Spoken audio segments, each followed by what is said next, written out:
చాలా మందితో మాట్లాడే నాకు అర్థమైంది ఏంటంటే, కొంటున్నటువంటి అంటే ఆఫర్ బోల్డ్ ఉన్నాయి రేట్లు ఎక్కువలో, కొనే వాళ్ళ సంఖ్య తక్కువగా ఉంది.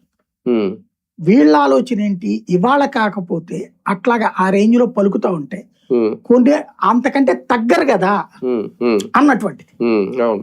కానీ కొనకపోతే ఏం చేస్తారు ఇక తర్వాత, అది ఇక్కడ తేలాల్సింది. బేసిక్ గా మీకు ఫ్లోటింగ్ పాపులేటెడ్ ఏరియాలో రేట్లు ఎక్కువైతే నష్టం లే. లైక్ హైదరాబాద్ లో ఫ్లోటింగ్ పాపులేషన్, ఒక సాఫ్ట్వేర్ ఎంప్లాయీ జాయిన్ అవుతాడు, ఒక సాఫ్ట్వేర్ ఎంప్లాయీ వేరే చోట ట్రాన్స్ఫర్ అవుతాడు, అప్గ్రేడ్ అవుతుంటాడు. బెంగళూరు అయినా ముంబై అయినా ఇవన్నీ కూడా ఫ్లోటింగ్ పాపులేటెడ్ క్యాపిటల్ ఏరియాలో ప్రాబ్లం లే.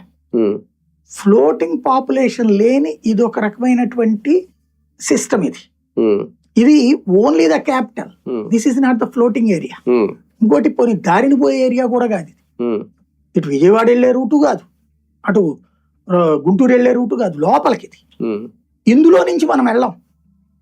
నాకు తెలిసి ఇక్కడ రేపు పొద్దున భవిష్యత్తులో వీళ్ళు ఎన్ఆర్ రింగ్ రోడ్ ఇవన్నీ వేస్తున్నారు కదా, వేసాక సచ్చినట్టు ఈ లోపల నుంచి వెళ్ళాలని రూల్ పెడతారేమో, మిగతా హైవేలు ఆపేసి ఆల్రెడీ టోల్ గేట్లు పెట్టారు కదా. ఆ హైవే టోల్ గేట్ లేదు ఇక్కడే కట్టుకోండి, అవి బ్లాక్ చేసామని వంక చెప్పి అప్పుడు ఇందులో నుంచి ప్రయాణిస్తుంటే అదిగో రన్నింగ్ లో క్యాపిటల్ అని ఏమైనా డబ్బులు వసూలు చేసుకోవచ్చు. ఒకప్పుడు సార్ మీకు గుర్తుందో లేదో మనం కూడా డిబేట్ పెట్టాం, బాబు గారు అన్నమాట ఎకరం 20 కోట్ల వరకు తీసుకెళ్తాం అమరావతి భూముల్ని అనేది. ఇప్పుడు ఆల్మోస్ట్ 8 కోట్లకు తీసుకెళ్లిపోయారు, వీళ్ళే ప్రచారం చేశారు.